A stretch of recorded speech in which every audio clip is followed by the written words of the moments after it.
నేను వెళ్ళిపోతాను సార్. మళ్ళీ సంతకాలేంటి? నిన్ననే అయిపోయాయి కదా. తనకు సైనింగ్ అథారిటీ కూడా వచ్చేసింది కదా.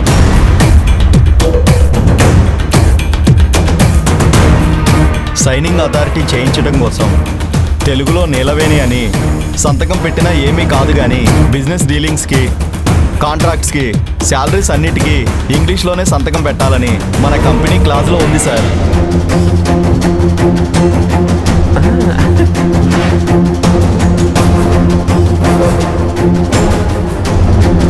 కొన్ని ఇంగ్లీష్ సంతకాలతోనే ఫైల్ పైకి పంపించాలి సార్.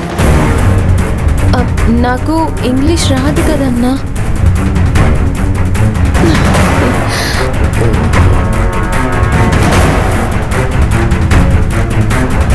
ఎందుకు అలా నవ్వుతున్నారు? ఇంగ్లీష్ ముక్కలు కూడా రాని దానికి కోట్లలో లెక్కలు చూసే అధికారం ఇస్తే ఇలాగే ఉంటుంది.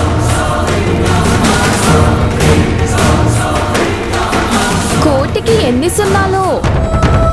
నీకు అది కూడా తెలీదా? తను నీలవేణిని అడుగుతుంది. తన గురించి ఎవరూ ఆలోచించాల్సిన అవసరం లేదు. ఉద్యోగానికి కూడా తను అప్లై చేయలేదు. ఆ మాటకొస్తే కొన్ని వందల మందికి ఉద్యోగం ఇచ్చే అథారిటీ కలిగింది. అధికారం ఉండొచ్చు, కానీ దాన్ని ఎలా ఉపయోగించుకోవాలో కూడా తెలిసి ఉండాలి. తనే నిదానంగా నేర్చుకుంటుందిలే కాదా మరి? ఎప్పుడు నేర్చుకుంటుంది?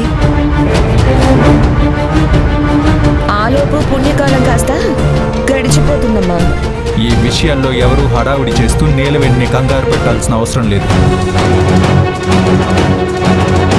మోహన్, నీలవేణి సంతకాలు పెట్టడానికి ఇంకా ఎన్ని రోజులు గడువు ఉంది?